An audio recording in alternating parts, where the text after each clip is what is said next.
جب بنی اسرائیل میں نفرت، حسد، مساکین پر ظلم بڑھنے لگا تو اللہ نے اپنے نبی عیسیٰ مسیح کو ان کے لیے منتخب کیا۔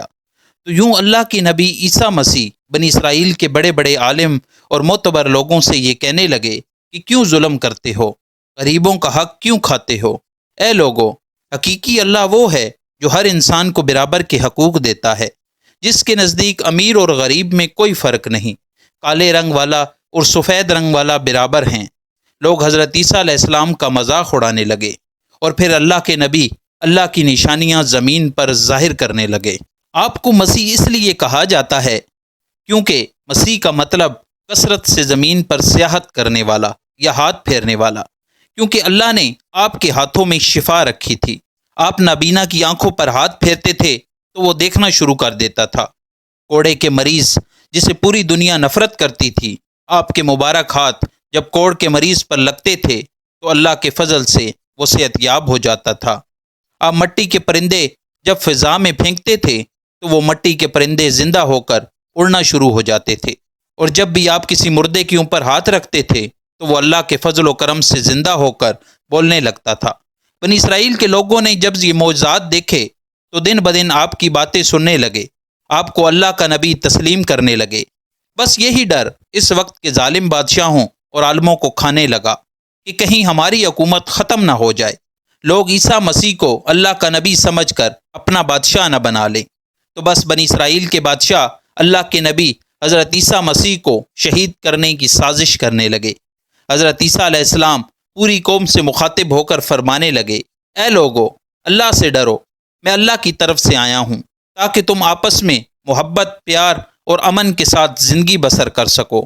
کچھ لوگ آپ پر ایمان لے آئے، کچھ لوگ آپ کے ساتھ رہنا شروع کرنے لگے، اور کچھ لوگ وقت کے بادشاہوں کے ساتھ آپ کو شہید کرنے کی سازش میں اٹھ کھڑے ہوئے۔ تاریخ نے لکھا آپ کے ساتھ 12 حواری تھے، لیکن ان میں سے کچھ کا ایمان مکمل نہ تھا۔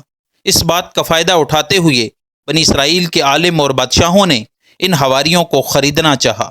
ان میں سے ایک جس کا نام یہودا تھا، اس نے وقت کے بادشاہوں کے سامنے اپنے آپ کو بیچ دیا اور یہ کہا کہ میں تمہیں بتاؤں گا کہ عیسیٰ مسیح کہاں ہے، اور یوں یہودا لوگوں کے لیے جاسوسی کرنے لگا۔ ان دنوں اللہ کے نبی حضرت عیسیٰ علیہ السلام مذہبی تہوار منانے کے لیے بیت المقدس آئے ہوئے تھے۔ کھانا کھانے کے بعد آپ شہر سے باہر آتے ہیں اور کرشنمی نامی ایک جگہ پر رات گزارنے کے لیے ٹھہرتے ہیں۔ اپنے شاگردوں سے الگ ہو کر اللہ سے مخاطب ہوتے ہیں، اے اللہ، میں جانتا ہوں یہاں کے بادشاہ اور علماء مجھ سے نفرت کرتے ہیں اور مجھے قتل کرنا چاہتے ہیں۔ اے میرے خالق، میری مدد فرما اور مجھے ان کے شر سے نجات دے۔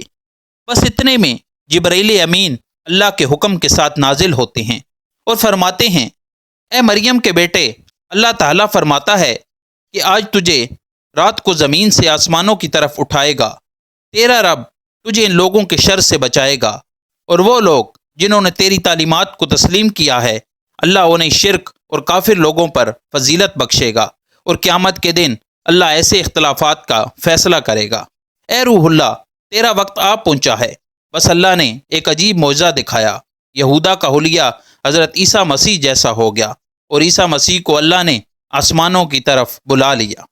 بس جیسے ہی گرفتار کرنے کے لیے بادشاہ کے لوگ وہاں آئے تو اس وقت جاسوس یہودا کو گرفتار کر لیا، کیونکہ اللہ نے اس کی شکل عیسیٰ مسیح جیسی بنا دی تھی، اور یوں اللہ نے بنی اسرائیل کے سخت دلوں پر مہر لگا دی، اور وہ فخر سے یہ کہنے لگے کہ ہم نے مریم کے بیٹے اور اللہ کے نبی عیسیٰ کو قتل کر دیا۔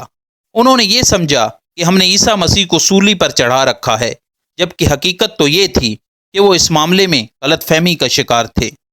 انہی میں سے کچھ لوگ حیرت سے یہودا کو دیکھ رہے تھے کہ اس کا چہرہ تو عیسیٰ مسیح جیسا ہے، لیکن عیسیٰ مسیح کی کوئی بھی خوبی اس میں نظر نہیں آ رہی، وہ بس اپنے وہم و گمان کی پیروی کر رہے تھے۔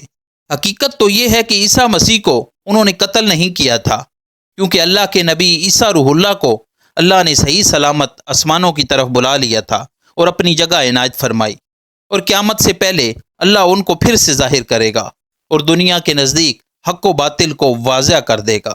بے شک اللہ تعالیٰ ہر چیز پر قدرت رکھتا ہے۔